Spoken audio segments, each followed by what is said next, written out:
terkait dengan laporan Pak Jokowi ini, kapan sih penetapan tersangkanya gitu? Kan sudah dijelaskan, mereka melaporkan ke polisi dan dijelaskan oleh kantor polisi bahwasanya itu identik. Terus mau ngapain lagi? Harusnya berhenti dong. Harusnya. Sampai dia ngomong gitu. Kebayang nggak kalau Pak Jokowi itu adalah orang tua kita diperlakukan seperti itu? Marah nggak? Marah. Nah, iya, itu sama kita dengan Pak Jokowi.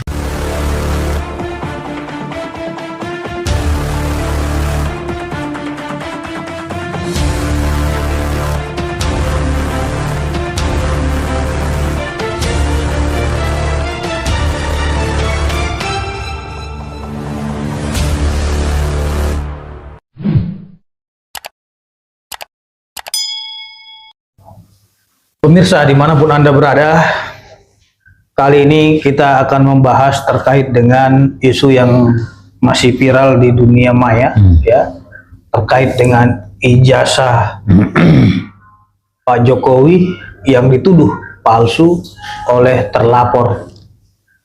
Narasumber kita yang kita undang adalah Direktur Eksekutif Lembaga Kajian Strategis Kepolisian (LEMKAPI). Tentunya beliau akan melihat dari sudut pandang ketentuan hukum acara pidana dan hukum pidana kita terkait dengan laporan-laporan Pak Jokowi yang saat ini statusnya sudah naik ke tahap penyidikan, ditingkatkan dari penyelidikan ke tahap penyidikan. Dan kita akan lihat apakah selanjutnya yang akan dilakukan oleh penyidik atas laporan Pak Jokowi ini. Selamat pagi, selamat Pak pagi. Dr. Edi Hasibuan. Selamat pagi. Kita akan membahas terkait dengan laporan polisi Pak Jokowi, di mana laporan polisi tersebut sudah ditingkatkan dari penyelidikan ke penyidikan.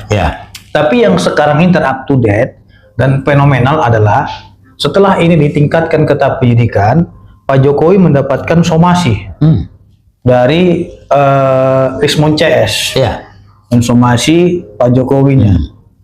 Dengan strategi apa, mungkin dengan somasi itu apakah itu bisa mematahkan laporan polisi atau menghantam Pak Jokowi.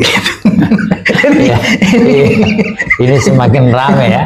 Semakin ramai. Saya juga mendengar itu. Saya juga mendengar itu, tergelitik kita juga mendengarnya. Karena mereka komprehensif katanya melayangkan somasi dengan keras gitu kan. Nah, pandangan daripada seorang praktisi hukum seperti apa? Pertama kita harus paham bahwasanya laporan Pak Jokowi kan memang ada di Polda Metro Jaya. Kemarin itu lama sekali dari penyelidikan, kemudian naik kepada penyidikan. Artinya kalau terjadi seperti ini maka yang penyidik menemukan ada tindak pidana di sini, ada pelanggaran hukum di sini. Dan saat ini kalau kita lihat Polda Metro Jaya kembali melakukan pemanggilan kepada saksi-saksi, tapi dalam kapasitas dalam statusnya sebagai penyidikan untuk penyelidikan. Kalau pertama dulu ada untuk kepentingan penyelidikan, klarifikasi dan sebagainya. Maka sekarang dengan adanya kenaikan dari penyelidikan menjadi penyidikan, maka polisi atau penyidik kepolisian itu melakukan pemanggilan untuk kepentingan pro justisia. Artinya memang ini adalah merupakan tugas penyidik mengumpulkan sebanyak-banyaknya bukti-bukti, kemudian memanggil sebanyak-banyaknya saksi-saksi, termasuk semua saksi pelapor. Kalau kita lihat kemarin termasuk penyidik datang ke itu ke Solo untuk melakukan biar lebih efektif karena di sana itu memang banyak sekali saksi yang diundang, saksi yang dipanggil, agar mereka segera, saya kira memang ini adalah kalau kita lihat ini langkah cepat yang dilakukan oleh Polda Metro Jaya, kemudian melakukan pemanggilan semua saksi pelapor dan ke depan setelah ini selesai dan termasuk kalau nggak salah saat ini penyidik Polda Metro Jaya melakukan validasi terhadap saksi saksi mana yang betul-betul bisa memberikan suatu keterangan yang betul-betul bisa dipertanggungjawabkan. Kalau kemarin penyidikan itu saksi jika itu tidak dibutuhkan lagi tidak dipanggil tapi sekarang adalah saksi-saksi yang sangat penting dilakukan validasi, termasuk bukti-bukti dilakukan validasi mana kira-kira yang memberikan suatu bukti yang kuat bahwasanya memang ada pelanggaran hukum. Oke, tapi persoalannya adalah ketika mereka mengeluarkan jurus maut. Ya. Itu somasi tadi gitu. Iya. Itu tidak apa-apa sebetulnya. Kalau menurut saya sih tidak ada masalah. Ini kan kita bicara masalah hukum ya. Apakah itu untuk menakut-nakuti Pak Jokowi gitu? Saya yakin Pak Jokowi tidak akan takut ya. Itu kan somasi ya. Karena kan mereka udah laksanakan konferensi besar-besaran. Iya. Dan kita memang harus membacakan somasinya gitu. Ya. Keras. Kita harus menghormati itu apa yang mereka lakukan. Karena itu juga merupakan perlawanan hukum ya, somasi ya. Tetapi kan tidak bisa ya, somasi kan sifatnya baru apa namanya ya, tidak bisa memiliki kekuatan hukum ya. Iya. Ya, tidak bisa memiliki kekuatan. Tetapi itu adalah kita hormati. Karena setahu kita dari hasil gelar perkara khusus yang mereka laksanakan juga baru-baru ini, hasilnya ditolak juga 2 kali. Kalau saya sih sarankan, kalau Pak Pitra, sarankan malah sebaiknya mereka mempersiapkan ya untuk pemeriksaan yang akan datangnya. Itu lebih bagus karena termasuk kemarin kan kalau kita lihat teman kita Roy Suryo kan juga katanya kan sudah memiliki bukti-bukti yang lain ya. Kemudian malah memiliki bukti-bukti jasa ya. Saya berharap mereka itu justru itu yang mereka fokuskan ya. Nggak usah kemana-mana dulu, itu fokus siapkan bukti-bukti, kemudian nanti ketika dipanggil penyidik Polda Metro Jaya, tunjukkan bahwasannya apa yang menjadi apa, kalau memang itu tuduhan tidak benar, buktikan kepada penyidik. Oke, ya. itu kan konteks prosedurnya. Iya betul ya. Tapi kan dalam konteks faktanya mereka juga sedang mengupayakan untuk masuk ke jaringan internasional katanya gitu. Iya. Sampai ya, mereka ke London berfoto-foto di belakang apa gitu kan. Kita sudah di London ini untuk melakukan perlawanan katanya gitu di luar negeri. Apakah memang hukum di London itu sama dengan di Indonesia gitu? Ya. Saya kira kita juga tahu semua bahwasannya kalau menurut saya. Ya saya kira kan kita punya kedaulatan juga. Gitu. Ini gimana? Bisa nggak intervensi London mengintervensi Indonesia gitu? Kalau menurut saya itu terlalu jauh ya. Kenapa demikian? Karena apa yang diterapkan di sini adalah hukum kita ya, hukum Indonesia ya. Artinya sia-sia kalau menurut saya. Kalau mereka datang ke luar negeri, kalau misalnya malah kalau saran saya lebih baik mereka persiapkan. Persiapkan ketika dipanggil penyidik, persiapkan bukti-bukti semua ya. Itu yang paling penting ya. Hukum dilawan dengan hukum ya. Jadi kalau misalnya datang ke London ya untuk apa? Ya. Untuk apa? Hanya memberikan apa namanya mengumumkan kepada seluruh dunia misalnya gitu ya. Tapi kan di sini pun beritanya kan saya kira internasional juga tahu tentang ini ya. Dan kita tunggu apapun hasilnya daripada penyidikan ini. Yang pertama kan kita tahu bahwasanya ijazah Pak Jokowi itu kan memang identik ya. Artinya dengan apa? Artinya juga kemarin kawan-kawannya juga Pak Jokowi sudah mengakui bahwasanya memang Pak Jokowi kuliah di sana. Teman-temannya alumni kemarin juga mengakui bahwasanya kuliah di sana. Mereka adalah teman kuliah. UGM sendiri sudah menjelaskan bahwasanya ijazah itu dikeluarkan oleh UGM. Terus mau ngapain lagi coba? Orang atau lembaga yang mengeluarkan ijazah itu saja sudah mengakui bahwasanya ijazah Pak Jokowi itu benar, identik ya, dan benar dikeluarkan. Terus kita mau tidak percaya sama siapa lagi gitu ya? Kalau saya ini logika hukum ya yang saya sampaikan tadi ya. Kemudian juga kita lihat kemarin dalam perkumpulan alumni ya, juga memberikan suatu ketegasan bahwasanya memang Pak Jokowi kuliah di sana, lulus di sana ya. Saya tidak tahu persis sebetulnya apa yang menjadi logika kawan-kawan itu ya. Dan tetapi sekali lagi adalah kita menghormati hak hukum mereka ya. Tetapi juga sebetulnya kalau saran kita tentunya kita harapkan kawan-kawan ya, sadarlah dulu ya. Artinya memang untuk apa juga misalnya melakukan kegiatan yang kira-kira memang tidak berpengaruh apa-apa ya. Saya kira demikian ya. Ini hal yang menarik juga.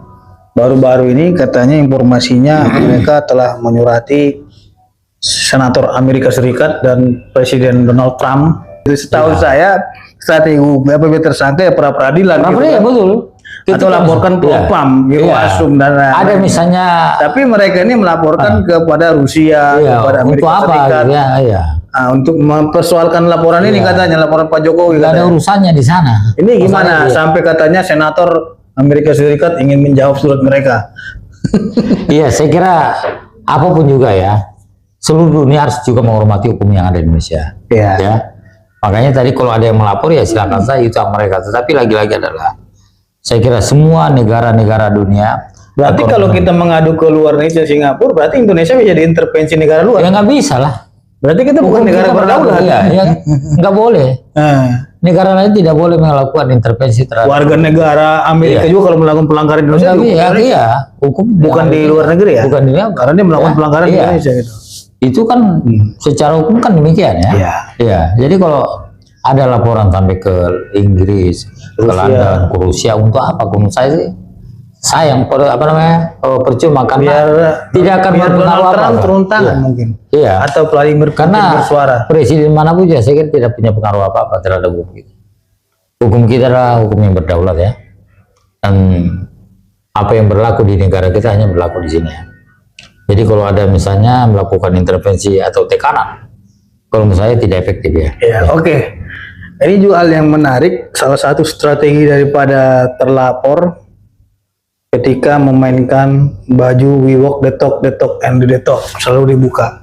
Apakah itu merupakan bagian dari strategi? Ya. karena setiap acara-acara ya, mereka selalu pakai baju we walk the talk gitu. Terus pakai baju pakai wayang dan lain-lain. Ini strategi hukum atau karena ini kan proses hukum. Ini sebetulnya karena itu apakah itu merupakan upaya untuk no viral no justice pakai baju itu gitu. Sebetulnya mungkin kalau saya melihat ya, tujuan kawan-kawan kita itu kan sebetulnya biar menarik sebetulnya. Tapi lebih akhirnya ya mungkin adalah merupakan ya ya sindiran-sindiran hukum mungkin ya. Ada juga disiplin ilmu itu ada juga ya. Iya. Walaupun kita tidak pernah pelajari, tapi ilmu dari mana yang dipelajari? Mungkin kan dari penasihat hukumnya bertanya, boleh nggak kita bikin? Strategi kan kita nggak tahu juga. Kan setiap pengacara kan beda-beda cara main. Mainnya beda. Kemudian cara bermainnya juga beda. Kemudian strateginya ya. Saya kira Fitra juga kan banyak banyak strategi ya. Sekarang kan mengikuti gendang. Itu. Artinya ketika mereka pakai baju we walk the talk, saya pakai baju Shopee. Ini. Terus tiba-tiba pada loncat itu. Terus ketika mereka mainkan wayang, saya pakai borgol mainan. Tiba-tiba semuanya panik. Viral lagi ya. Ya artinya kan strategi dibahas dengan strategi. Nah, terus mereka menyebut kita tidak beretika. Nah, kan yang memulai Indonesia siapa dulu sih itu? Makanya saya ingin tanya, apakah dari segi pandangan hukum seperti baju we walk the talk ya, wayang itu merupakan strategi di dalam dunia hukum? Karena saya kira mungkin mereka ingin bangun opini no viral no justice gitu. Ya, kalau kita bicara hukum tentu saya ini kan sekarang dosen ya. Ya. Bahkan saya dalam paling naasnya sekarang kita lihat video mereka itu di TikTok banyak yang salto-salto dibuat masyarakat. Itu mungkin kalau menurut saya ya, kalau pengaruh hukum saya kira tidak ada ya. Tapi itu hanya untuk menarik saja. Bagaimanapun juga mungkin kawan-kawan Roy Suryo dan kawan-kawan tentunya pengen menarik ini karena apa? Ya kalau misalnya tidak ada menarik ya, nggak ada yang mau ditonton oleh masyarakat ya. Apalagi hiburan, hiburan ya. Ya memang itu adalah kawan-kawan, tapi lagi-lagi adalah kalau menurut saya atribut-atribut tadi saya kira tidak berpengaruh apa-apa terhadap proses hukum yang ada ya. Katanya dengan atributnya ada yang seperti cacing kepanasan katanya. Dari itu nggak tahu tujuannya siapa gitu. Makanya kan kita tidak tahu apa yang sebetulnya, tetapi kalau menurut kami adalah menurut saya sendiri bahwasanya ya atribut-atribut yang kira-kira aneh-aneh gitu ya tidak akan mempengaruhi apa-apa di dalam proses penegakan hukum. Kalau yang penting adalah mumpung belum dipanggil oleh penyidik Polda Metro Jaya, persiapkan, atur strategi, persiapkan bukti-bukti yang kuat ya, kemudian siapkan saksi-saksi yang kuat sehingga itu lebih membantu mereka daripada apa ya. Bagaimana tuduhan yang disebut bahwasanya ini adalah bentuk kriminalisasi terhadap mereka selaku akademisi, katanya peneliti dan lain-lain. Seperti kita lihat Tipa, ya Tipa ini kan seorang dokter katanya, tapi itu ijazah orang. Dan dia menyebut kita adalah peneliti gitu. Apakah relevan seorang dokter meneliti ijazah orang gitu? Saya nggak aneh ya. Saya sendiri kan dosen. Saya ini kan dosen yang apa namanya sudah bertahun-tahun ya jadi dosennya. Dan sebetulnya kalau kita lihat ya, saya juga nggak tahu ya apa ya korelasinya. Mereka mempersoalkan masalah ijazah Pak Jokowi ya. Kenapa seluruh mantan presiden tidak mereka persoalkan? Itu juga yang menjadi pemikiran saya. Ya, logika saya seperti itu ya. Ketika misalnya Pak Jokowi ya, yang apa namanya menjadi presiden ya, kenapa yang dulu mantan presiden mereka persoalkan juga ya? Dan kemudian apa yang menjadi apa namanya? Kayaknya apa namanya? Agak-agak susah kita terima. Kurang logis gitu ya. Kenapa demikian? Karena ngapain sih mereka sebetulnya? Apa yang mereka cari? Ya. Kenapa gitu? Karena kalau kita lihat sudah dijelaskan bahwasannya ijazah itu identik. Sudah dijelaskan oleh UGM bahwasannya memang betul ijazah yang di Pak Jokowi adalah mereka yang keluarkan. Terus sudah diakui juga oleh kawan-kawan satu alumni Pak Jokowi bahwasanya betul Pak Jokowi pernah kuliah dengan mereka. Terus kita mau ngapain lagi gitu loh ya. Logika hukumnya kan begitu ya. Karena mereka katakan belum pernah melihat ijazah Pak Jokowi. Nah ini makanya mungkin aja kata dia. Nah, sekarang jadi masalah mereka, apakah mereka juga perlu memperlihatkan ijazah mereka pada masyarakat Indonesia? Kan tidak perlu kan. Yang penting adalah sudah ada pengakuan dari UGM bahwasanya ijazah itu dikeluarkan oleh UGM. Ya. Kecuali misalnya UGM tidak mengakui, itu baru masalah. Ya, ini UGM saja mengakui bahwasanya ijazah itu adalah dikeluarkan oleh UGM. Terus kita mau percaya sama siapa lagi? Nah, terus sudah dijelaskan juga oleh Baris Krim Polri bahwa ijazah yang dimiliki oleh Pak Jokowi itu adalah sangat identik dengan aslinya yang lain ya teman-teman yang lain. Jadi terus mau ngapain lagi itu ya? Ya itu. Oke Bang.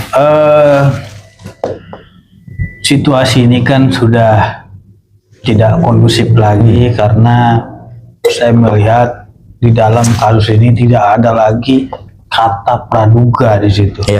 Langsung menuduh palsu. Seharusnya kan kalau kita orang hukum praduga, dugaannya palsu. Kita tidak boleh memponis seperti itu. Tapi mereka idealis bahwasanya itu yang dipikirkan dia itulah yang memang benar menurut dia palsu. Nah, apakah di dalam hukum itu siapa yang menuntut, yang tertuntut itulah yang harus membuktikan? Nah ini gimana nih? Artinya kita menuduh orang maling, lu maling gitu, terus disuruh buktikan kau maling. Enggak, harusnya kan yang melaporkan tadi dong, yang menuduh itu dong harus membuktikan. Ini mereka minta dibuktikan bahwasanya itu tidak palsu dirinya. Gitu. Kan sudah dijelaskan, mereka melaporkan ke polisi. Dan dijelaskan oleh kantor polisi bahwasanya itu identik. Terus mau ngapain lagi? Harusnya berhenti dong. Harusnya. Logika hukumnya kan berhenti dong harusnya. Mereka minta forensiknya itu dilapor TNI. Susah. Seluruh Indonesia tidak pernah ada namanya apa. Karena di Baris Krim itu, di Mabes Polri sudah lengkap semua. Apa yang menjadi, kalau kita lihat apa namanya scientific crime investigation ya, itu kan merupakan penyidikan ilmiah ya. Betul-betul ada alatnya ya. Yang dari ini dipercaya oleh seluruh. Jangankan di Indonesia, ini dipercaya oleh seluruh dunia. Ya. Kenapa demikian? Karena memang ini merupakan apa ya? Bisa dipertanggungjawabkan secara hukum ya. Artinya gitu ya. Apa yang menjadi keterangan hasil puslapor tadi ya. Bisa dipertanggungjawabkan hukum ya, dan tidak serta merta bukan karena Jokowi bukan, tapi karena memang itu apa identik ya.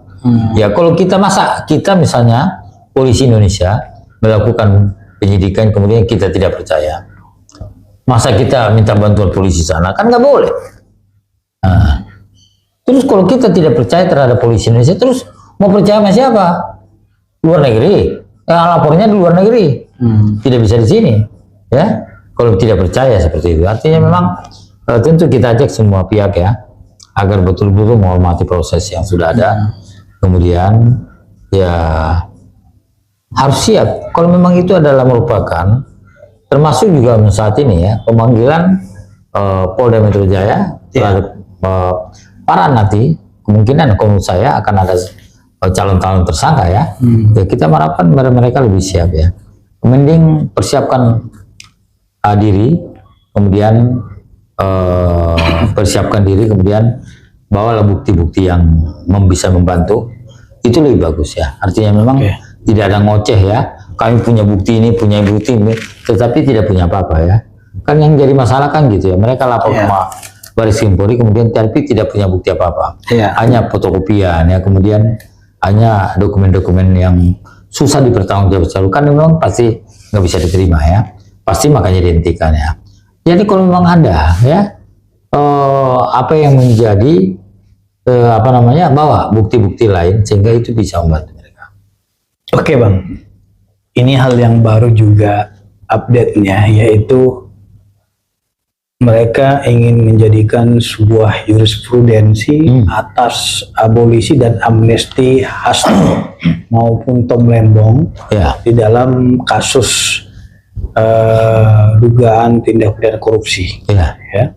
Terus beberapa hari yang lalu mereka juga telah bersurat kepada Presiden meminta amnesti agar kasus laporan Pak Jokowi itu dihapuskan dan ditiadakan. Itu namanya kalau terjadi itu menang sendiri gitu ya. Iya, menang sendiri, kemudian belum proses udah takut duluan. Ya kan? Sebetulnya yang kita harapkan adalah ketika misalnya proses ini naik ke penyidikan ya. Oke, pertanyaannya adalah apakah memang abolisi dan amnesti yang diberikan oleh Presiden kepada Hasto dan Tom Lembong ini mempengaruhi laporan polisinya Pak Jokowi di Polda Metro Jaya? Saya optimis ya. Proses ini akan tetap jalan ya. Proses ini akan jalan. Karena beliau nggak presiden lagi. Ya, itu adalah masyarakat biasa. Ya, Pak Jokowi sekarang kan masyarakat biasa, masalah sipil. Dia ya. Kemudian dia memang pasti meminta keadilannya. Saya kira jangankan Pak Jokowi, kita sendiri atau orang tua kita diperlakukan seperti itu, pasti kita minta keadilan. Berarti ini nggak ada unsur politik dari Pak Jokowi. Nggak ada unsur politik, nggak ada ini adalah kriminal murni kok. Karena Jokowi udah bilang saya injak-injaknya, saya hancur-hancur saya iya kan. Sampai dia ngomong gitu. Kebayang nggak kok kalau Pak Jokowi itu adalah orang tua kita diperlakukan seperti itu, marah nggak kok? Oh, marah lah. Nah, iya, itu sama kita dengan Pak Jokowi. Artinya kalau kita lihat ini bukan kasus korupsi, ini bukan kasus politik. Dan kemudian Pak Jokowi diperlakukan seina-inanya, diperlakukan sangat tidak wajar. Padahal Pak Jokowi adalah sudah banyak berjasa terhadap negara dan bangsa, terhadap rakyat Indonesia. Kemudian diperlakukan seperti itu. Saya tidak bisa bayangkan ya bagaimana ya. Saya sendiri sebagai anak bangsa tentu merasa sangat prihatin ya. Ada orang seperti ya kawan-kawan kita ya. Bahkan kita kan kalau nggak salah beberapa kali ya ketemu di berbagai forum ya. Sini juga sebetulnya ya ada seperti itu. Tapi ya udahlah. Memang melapor itu adalah mereka. Kemudian juga melapor juga adalah Pak Jokowi. Makanya saya berharap agar kasus ini bisa cepat selesai. Dan ya biar ada kepastian hukum. Karena kalau enggak ini mengambang terus. Ini mengambang terus ya. Jadi ya saya sih minta kepada Polda Metro Jaya agar ini betul-betul bisa diproses cepat. Kemudian ada kepastian hukumnya. Apakah nanti seperti apa kita lihat sendiri. Oke, ini banyak yang bertanya-tanya Bang, terkait dengan laporan Pak Jokowi ini, kapan sih penetapan tersangkanya gitu? Karena masyarakat juga kurang memahami terkait dengan prosedur yang dilakukan oleh menetapkan seseorang sebagai tersangka. Ini prosedurnya apa saja gitu? Jadi kalau kita lihat saat ini kan sudah tahap proses penyidikan ya, sudah memintain keterangan dari pihak pelapor. Dan kemudian penyidik Polda Metro Jaya sudah melakukan validasi terhadap saksi, makanya kan panggil banyak ya, terhadap bukti-bukti yang ada ya. Ini juga kan ya. Kemudian nanti selanjutnya ini akan dilakukan gelar perkara ya. lalu melakukan pemanggilan terhadap mereka. Kemudian nanti setelah dipanggil, baru mereka akan dipanggil. Saya kira yang terlapor tadi akan dipanggil dalam kapasitasnya sebagai pro justisia ya, untuk kepentingan penyidikan. Pertama kemarin itu mereka dipanggil sebagai saksi ya, sebagai saksi dalam kapasitas sebagai klarifikasi karena memang masih dalam bentuk penyelidikan. Tapi ke depan kawan-kawan kita itu akan dipanggil, kalau menurut pandangan saya, karena saya juga bicara tentang hukum, kemudian sangat tahu betul-betul ya bagaimana proses kepolisian, karena saya sebetulnya lebih bidang hukum saya hukum kepolisian sebetulnya. Dan ke depan mereka akan diundang sebagai saksi terlapor, kemudian tapi dalam kapasitas sebagai untuk kepentingan penyidikannya. Jadi kalau pertama tadi diundang sebagai untuk klarifikasi, maka sekarang memiliki dasar hukum, dipanggil sebagai saksi terlapor dan dalam statusnya sebagai untuk kepentingan penyidikan ya. Artinya di sini adalah itu sudah bisa dipertanggungjawabkan secara hukum apa yang menjadi keterangan mereka ya. Jadi makanya saya berharap kepada kawan-kawan itu agar betul-betul mulai sekarang menyiapkan diri saja lah. Buktikan bahwasanya apa yang dituduhkan Pak Jokowi itu tidak benar. Buktikan, bawa bukti-buktinya. Jangan ngoceh doang ya, tetapi kita berharap semuanya harus bisa dipertanggungjawabkan secara hukum. Oke, pemirsa dimanapun Anda berada, ini sangat dilematis ya ketika perkara proses hukum ini menjadi ajang teatrikal, ajang pertontonan, ajang leluconan, ajang candaan dan lain-lainnya, sehingga kita tidak melihat bagaimana nasib dan perasaan korban ketika diserang bertubi-tubi. Saya kira siapapun masyarakatnya, siapapun orangnya, kita harus tetap menghormati proses hukum, karena hukum adalah panglima tertinggi di Republik ini. Tentu kita menghargai upaya hukum yang dilakukan oleh berbagai pihak, baik itu pihak pelapor maupun terlapor, yang sampai ke luar negeri, ke Presiden Amerika dan lain-lain. Ya, tinggal nanti kita akan melihat hasil dan ending daripada persoalan ini, siapa yang diminta pertanggungjawaban secara pidana. Baik teman-teman, jangan lupa saksikan terus acara Head to Head bersama pengacara Mawar hanya di YouTube Petisi Ali. Sampai ketemu kembali. Ya, makasih Bang. Ya.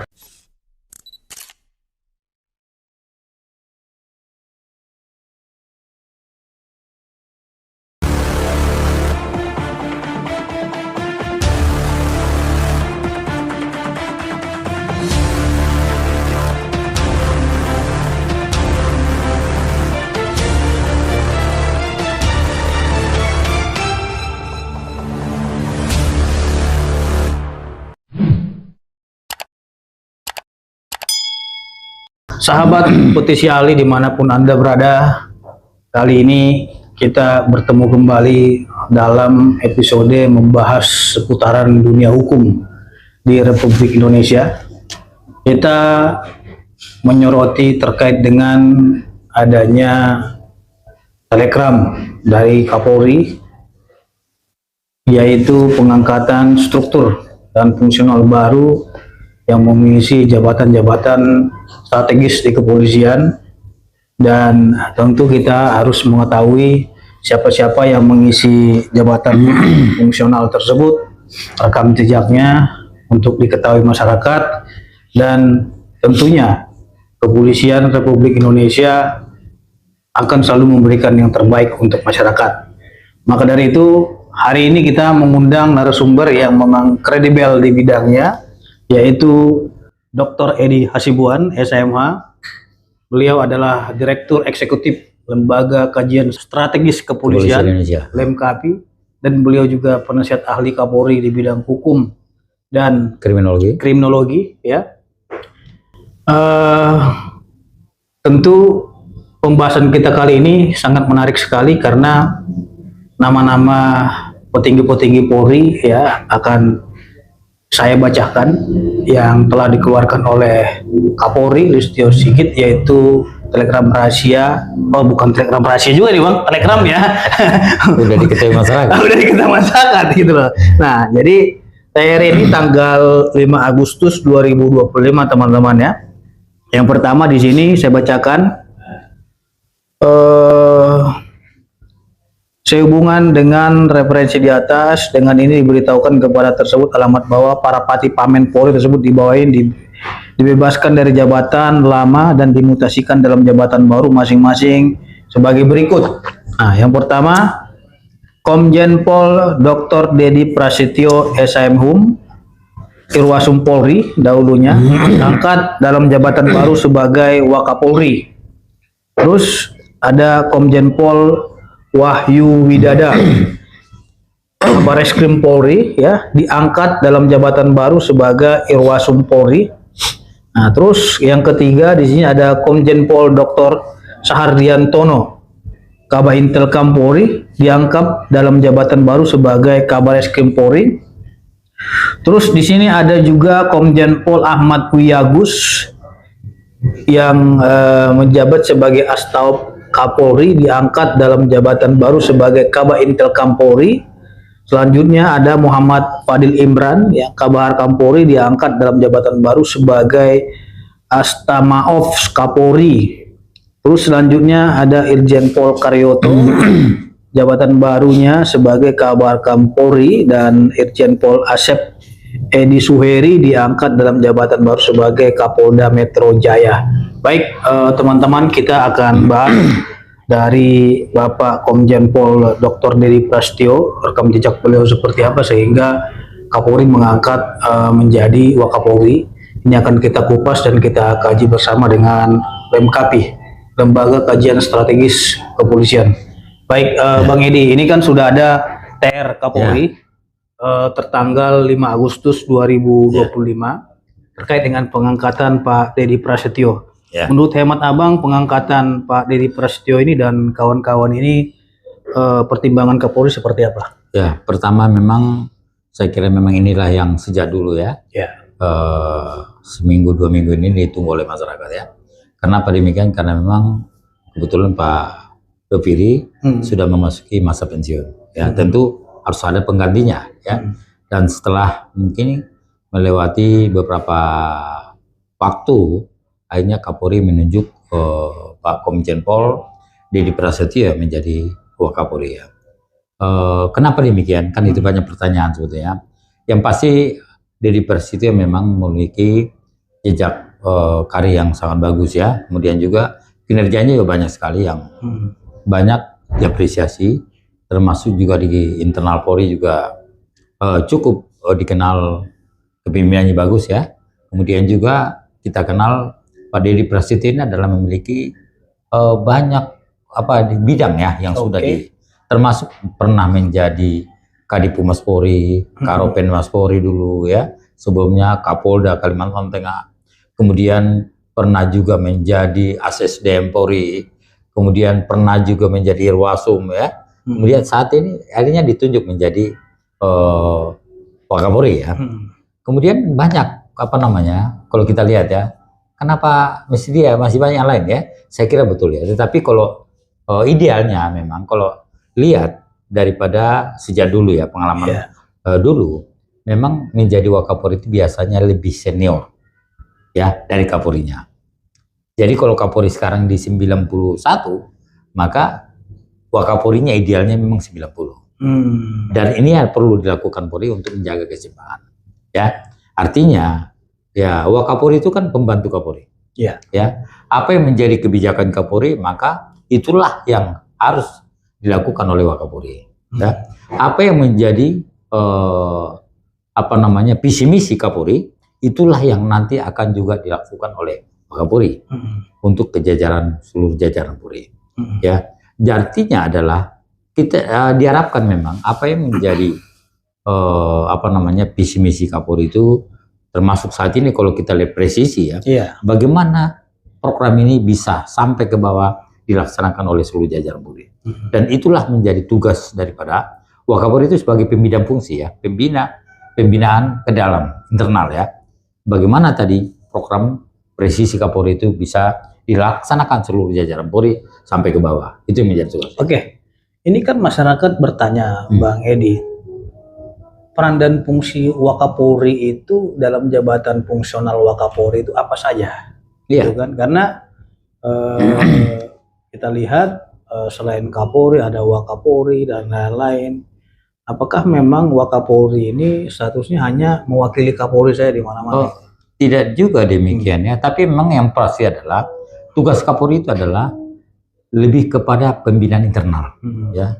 Jadi kalau misalnya ada persoalan-persoalan dalam internal Polri, maka biasanya Wakapolri lah yang turun, Ya. untuk mengambil alih, ya. Artinya dia merupakan perpanjangan tangan Kapolri, ya.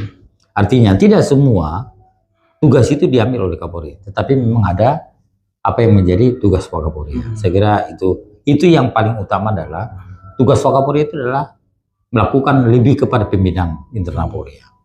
Bagaimana biar jadi dia itu ke dalam, ya, ke dalam. Kalau Kapolri keluar tadi, maka Wakapolri adalah ke dalam. Dia harus bisa memberikan suatu jaminan kepada Kapolri bahwasanya, atau memastikan kepada Kapolri bahwasanya apa yang menjadi program presisi itu bisa dilaksanakan sampai ke jajaran bawah. Sebenarnya presisi ini artinya apa sih? Karena banyak juga masyarakat bertanya, ini selalu disebut presisi gitu. Dan tujuan presisi ini apa? Ya, itu kan presisi kan kalau itu menjadi program presisi ya, prediktif ya, responsibilitas dan berkeadilan ya. Jadi itu memang presisi yang merupakan suatu program unggulan Kapolri ya. Ketika misalnya dulu saat Bapak Kapolri menjabat jadi Kapolri ya, dan presisi ini lah ditawarkan kepada DPR. Dan kemudian presisi ini lalu itulah sampai saat ini hampir 5 tahun. Hampir 5 tahun itu dilaksanakan ya. Dan kemudian kalau kita lihat banyak dirasakan ya, program ini banyak dirasakan oleh masyarakat, termasuk misalnya etle ya. Dulu 5 tahun sebelumnya dulu tidak pernah bayang etle itu akan ada, tidak pernah terbayang. Ya. Kenapa demikian? Karena sulit ya. Sulit kenapa? Karena memang untuk membangun kesadaran masyarakat itu, termasuk juga kalau kita lihat etle ini biaya besar. Iya. Makanya saya kira Pak Kapolri kalau kita lihat ya sangat berani ya, bisa menerapkan ini. Bahkan seluruh Polda di Indonesia sekarang etle ini sudah diterapkan. Bahkan di beberapa kabupaten memang belum semua mungkin ya, tetapi hampir mungkin sebagian besar kabupaten di seluruh Indonesia sudah pakai etle ya. Memang belum semua, tetapi saya kira karena memang tadi ini biaya sangat besar ya, termasuk juga dalam pengadaan kameranya, pengambilan peralatannya itu sangat mahal ya. Dan memang ini perlu waktu ya. Dan kita bersyukur dan memang di hari etle ini kita akhirnya diajari untuk tertib. Untuk berlalu lintas ya. Dulu kita tidak pernah terbayang mau bawa mobil itu ya. Kita suka-suka bawa pakai HP, kemudian tidak pakai seatbelt ya. Tapi sekarang kita takut. Kita melihat, jangan-jangan di sini ada etle. Kenapa? Itu biasanya capture ya. Ketika misalnya ada pengguna jalan, kemudian itu tercapture, lalu polisi nanti akan kirim kepada alamat yang bersangkutan sesuai dengan alamat mobilnya.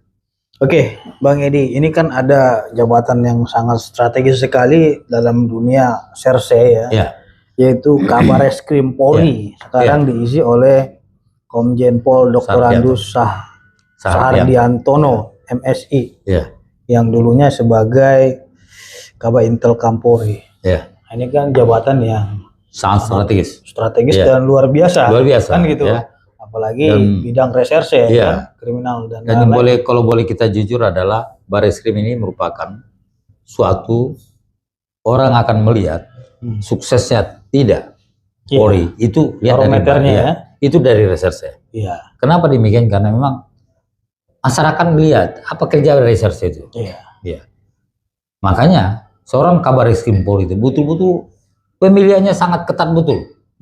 Ini mampu nggak dia? Ini bisa nggak dia? Kalau ini, termasuk kalau kita lihat Pak Komjen Pol Wahyu Dada kemarin ya, saya kira memang orang tidak meragukan dia adalah seorang Madi Makayasa. Kemudian dia juga memiliki, sejak dulu ya, itu adalah merupakan polisi reserse ya. Kemudian kita tahu dia sangat piawai, kemudian sangat mendalami, tentang reserse ya. Dan memang kalau Pak Wahyudara tadi ada dua yang apa namanya keahliannya. Pertama adalah SDM, kemudian ada reserse. Makanya beliau ke Irwasum sekarang. Irwasum sekarang. Dan Irwasum itu nanti akan lebih mudah. Kenapa? Dia paham tentang penyelidikan, paham dia. Tentang SDM, paham dia. Makanya saya kira itulah alasan Bapak Kapolri mungkin menunjuk yang bersangkutan menjadi Irwasum. Ya. Kemudian kembali kepada bicara tentang Pak Komjen Sardianto. Saya tahu betul ya. Saya hampir 25 tahun mengenal beliau. Kami dari Polda Metro Jaya, dari Polsek malah ya, di jajaran Polda Metro Jaya. Kemudian hampir mungkin lebih daripada separuh. Mungkin kalau sekarang dia usia mungkin hampir mencapai 30 tahun di kepolisian ya. Mungkin menurut saya lebih daripada 15 tahun dia menjabat di bagian reserse. Ya. Jadi betul-betul kalau menurut saya orang yang sangat sosok polisi yang sangat paham tentang reserse. Itu adalah Pak Sardianto. Ya. Jadi pernah menjadi direktur reserse, wadir reserse, ya. Kemudian Kanit reserse, kemudian belakangan direktur TVTR ya, kemudian belakangan menjadi wakil Kabar Reskrim ya. Lama juga ya. Saya kira memang kalau bagian reserse ya, dan saya juga memprediksi sebelumnya Pak Sari ini bakal menjadi Kabar Reskrim ya ketika ada mutasi ya. Dan ternyata memang apa yang menjadi prediksi kita, dan ternyata memang itu apa namanya akhirnya mungkin itu juga menjadi pertimbangan Bapak Kapolri sehingga Pak Komjen Pol Sardianto menjadi apa namanya Kabar Reskrim. Karena dari segi pengalaman ya, dari segi pengalaman kami yakin, kita yakin dia pasti mampu. Karena memang dunianya ada dunia reserse. Oke, lanjut Bang. Ini masalah nama-nama besar lagi. Di sini ada Pak Ahmad Wiyagus juga yang mau pensiun juga kan. Lama lagi atau Kapolri diangkat dalam jabatan baru sebagai Kabak Intel Kapolri. Ini pengalaman rekam jejak beliau seperti apa? Mungkin ada apa namanya Wiyagus ini disebutnya memang orang reserse. Ya. Tetapi sangat piawai juga di dalam sangat mengenal dunia intelijen. Ya. Maka ketika dia menjadi apa kemarin Kapolda Jabar ya, Kapolda Lampung ya, kemudian belakangan menjadi Astama Op ya, bintang 3, kemudian sekarang menjadi Kabak Intelkam ya. Saya kira dengan pengalaman dia 3 kali Kapolda loh. Gorontalo, Lampung, kemudian Jawa Barat ya, 3 kali Kapolda ya. Saya kira itu sangat apa namanya mampu ya, dengan pengalaman 3 kali Kapolda itu sangat handal ya di dalam hal menjalankan tugas sebagai Kabak Intelkam ya. Karena kenapa? Kabak Intelkam ini sebutnya Intelkam ini itu tidak kelihatan tugasnya. Dia akan dilihat oleh masyarakat ketika misalnya akan ada gangguan Kamtimas. Maka nanti dibilang bahwasanya intelijen tidak jalan. Tapi dalam situasi tenang dia tidak kelihatan. Masyarakat tidak ada yang lirik dia. Berarti dia kepala intelnya seluruh Indonesia. Iya, kepala intel. Bayangin tuh. Apa yang terjadi, satu jarum jatuh pun Kabak Intelkam harus tahu. Yang terjadi di Indonesia. Kenapa? Ya, itu apa? Makanya ketika misalnya ada gangguan Kamtimas di Papua, ada gangguan Kamtimas misalnya di Sulawesi Tengah gitu ya, dia harus tahu. Dan biasanya sudah ada memang. Ini adalah merupakan sistematika apa ya, tugas Intelkam ya. Dan memang dia punya jaringan di mana-mana. Kemudian kalau ketika aman, orang nggak akan pernah ingat namanya Pak Intelkam itu. Iya. Kenapa aman? Berarti kalau aman, intelijennya bagus menjalankan tugas. Tapi kalau ada huru-hara, ada keributan, nanti akan ditanya oleh masyarakat. Itu intelnya kebobolan tuh katanya. Itu nggak enak. Oke, Bang. Ini kan masih ada nama-nama lagi. Sebenarnya tugas-tugas Intel itu apa saja? Biar nanti masyarakat juga paham. Kadang kan ada Intel itu jualan somai, kan? Jualan onde-onde di jalan dan lain-lain. Nah, ini akan kita bahas di segmen berikutnya.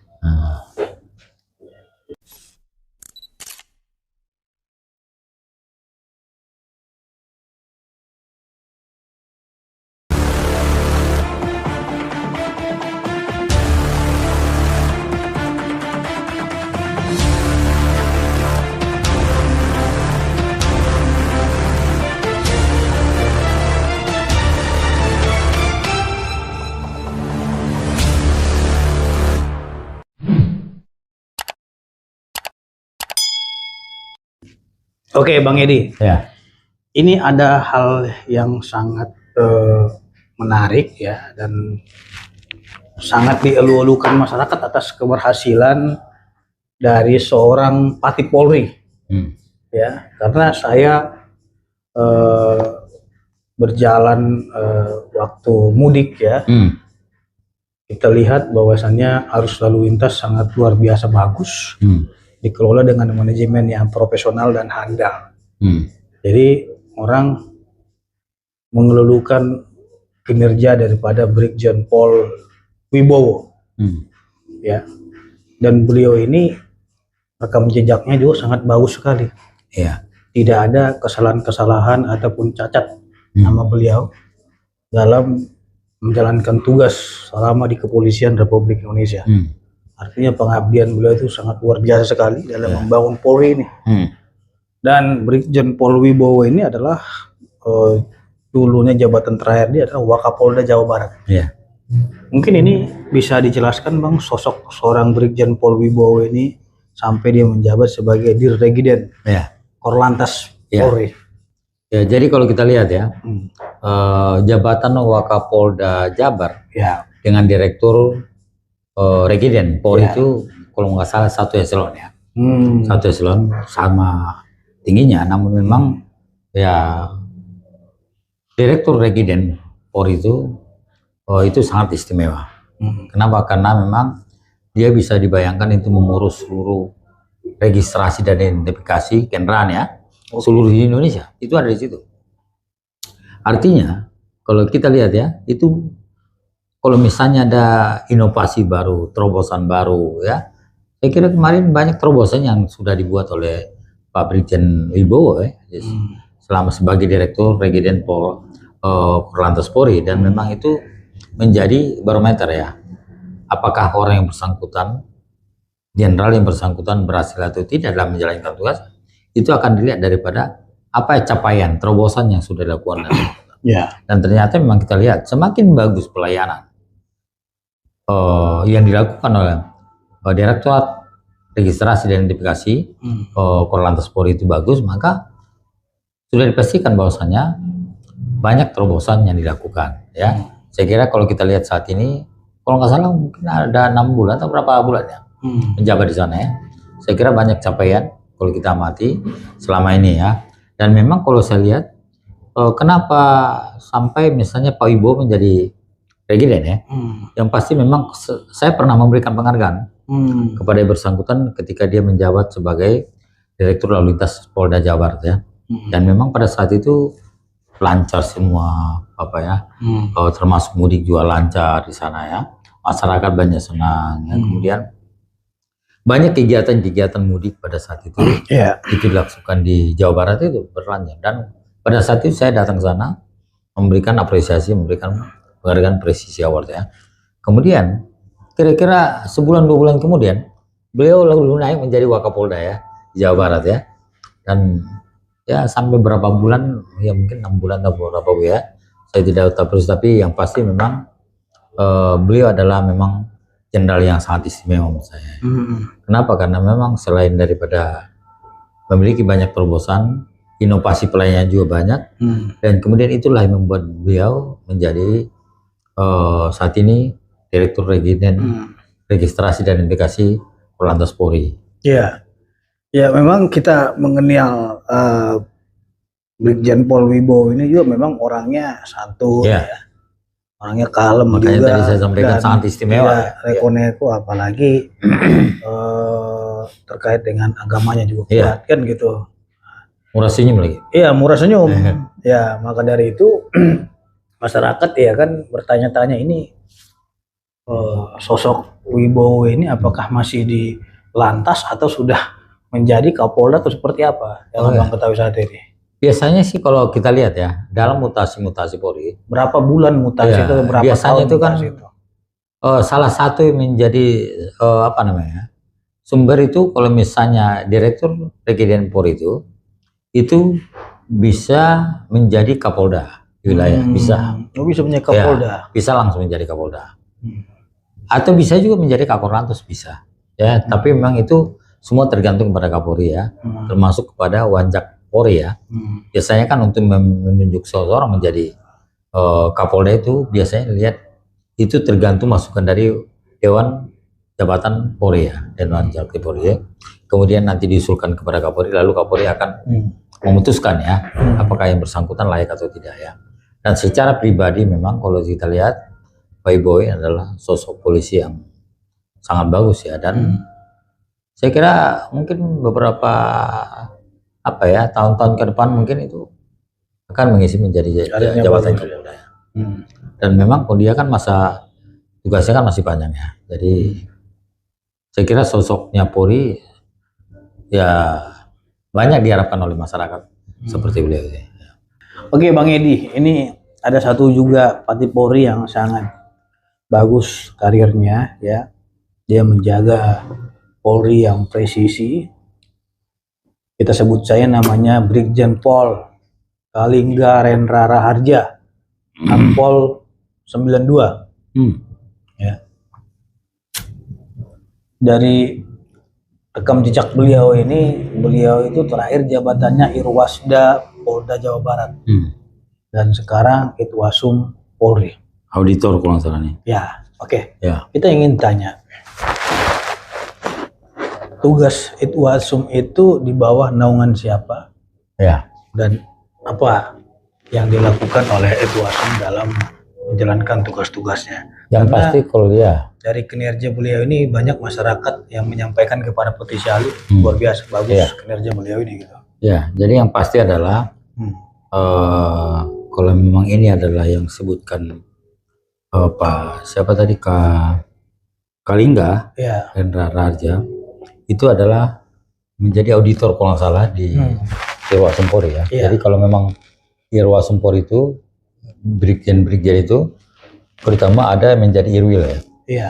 Irwil 1, 2, 3, 4, 5. Kemudian selain itu ada auditor. Iya.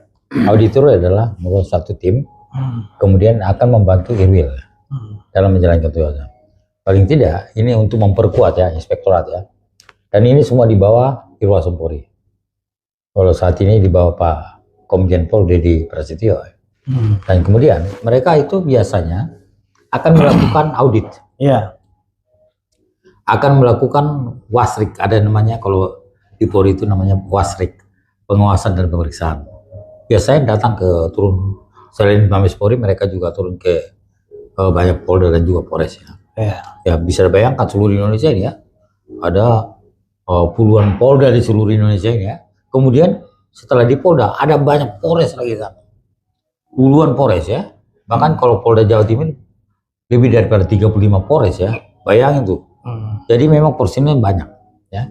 Jadi ketika misalnya tim Irwasum ini melaksanakan tugas, mereka akan melakukan audit, termasuk misalnya audit terhadap penggunaan anggaran Polri, termasuk misalnya bagaimana Poldanya ya kerja, bagaimana Polda itu menggunakan anggaran untuk apa saja. Kemudian dia akan cek, diaudit apakah tepat sasaran atau tidak.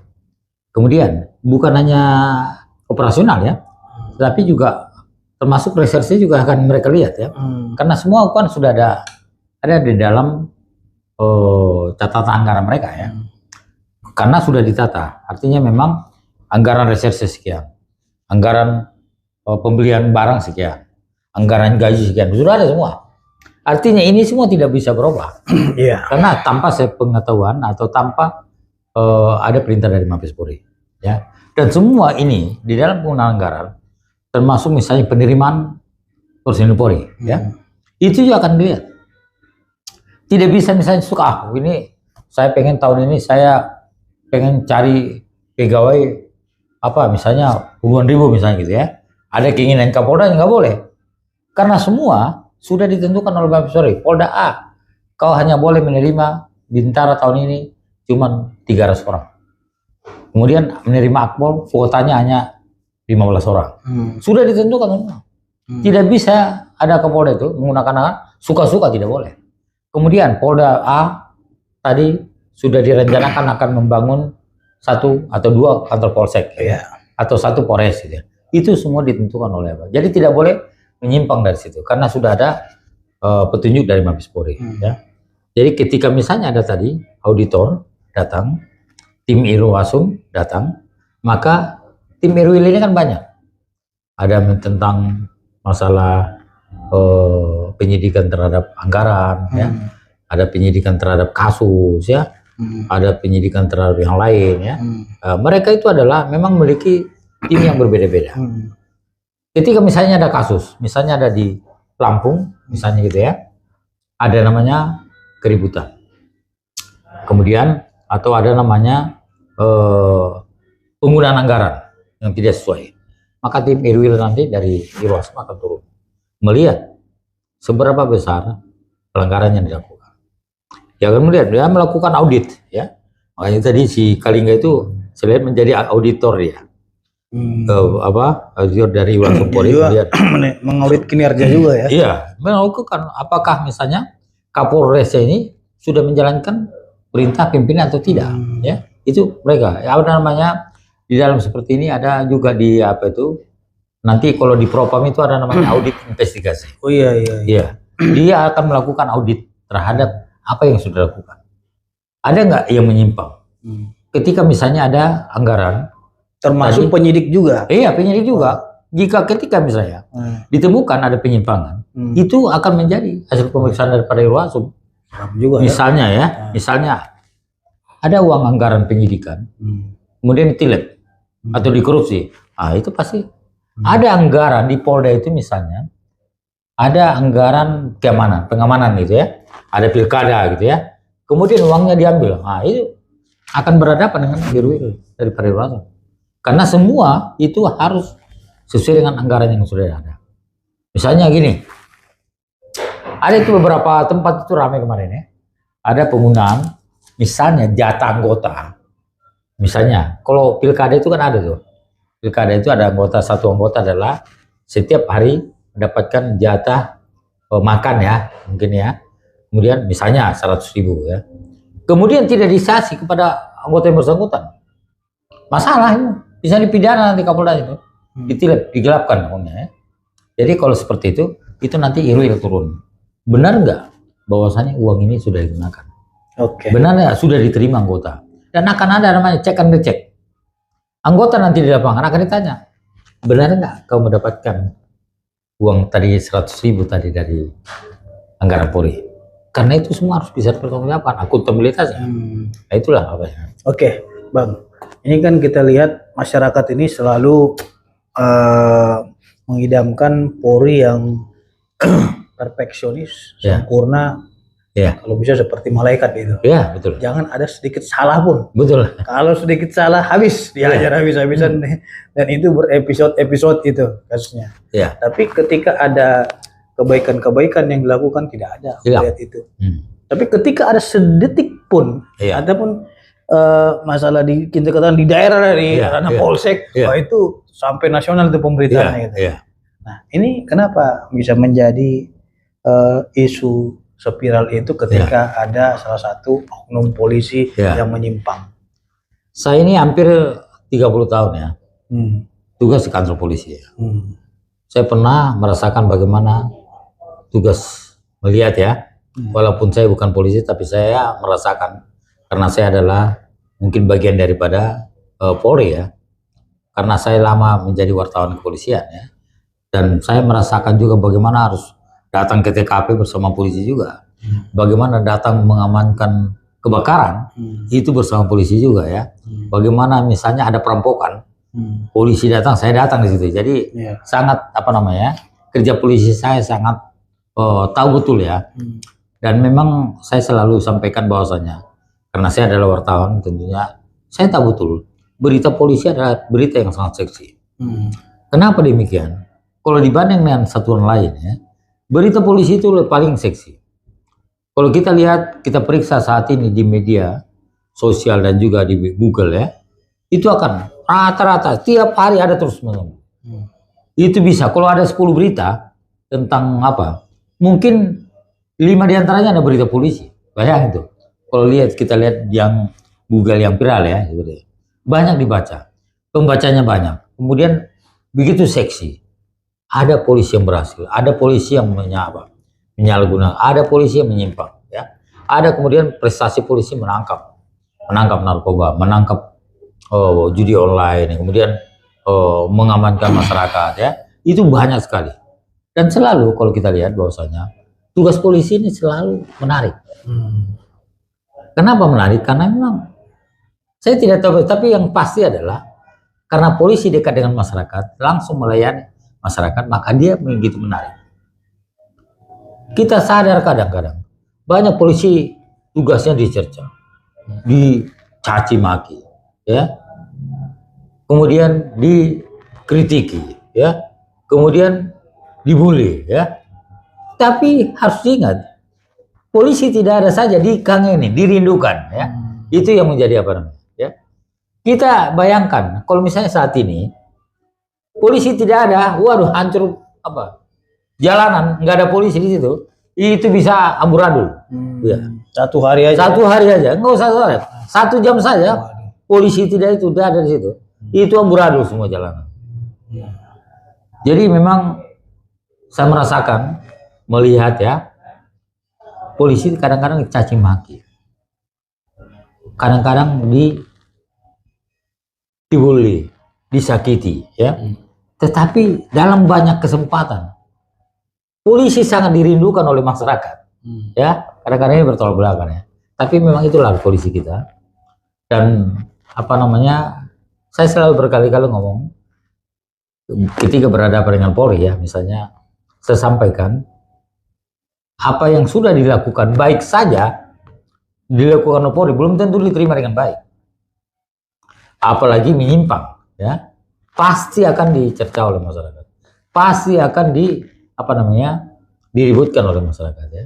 Jadi makanya atas dasar itu saya sampaikan kepada teman-teman di kepolisian agar bekerjalah dengan baik, ya. Layani masyarakat dengan baik, ayomi masyarakat dengan baik, lindungi masyarakat dengan baik. Ketika masyarakat membutuhkan, maka datanglah cepat memberikan bantuan, datanglah cepat memberikan pelayanan. Itulah sebetulnya harapan masyarakat. Jadi polisi itu harus bisa menjadi malaikat, ya. Harus, ya. Jadi namanya polisi, ya, dalam banyak kesempatan masyarakat mengharapkan, misalnya malam ini rumahnya dirampok, ya dicari siapa? Polisi. Lapor polisi, panggil polisi, ya, datang polisi. Jangankan itu perampokan tadi, ya.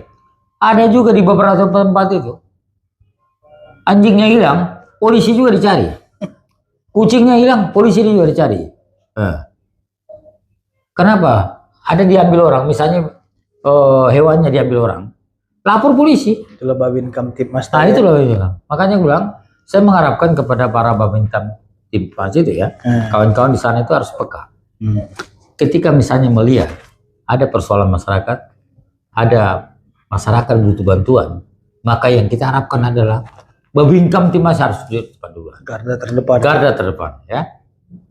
Kalau kita lihat di banyak kesempatan itu, bahkan saya pernah ke Siak, ya. Jadi sebetulnya harapan masyarakat itu seperti polisi-polisi di Jepang. Babinkan Tipmas itu tinggal di pedesaan apa? Di pertengahan rumah masyarakat. Itu yang diharapkan sebetulnya, ya. Tapi memang tidak mudah mewujudkan ini.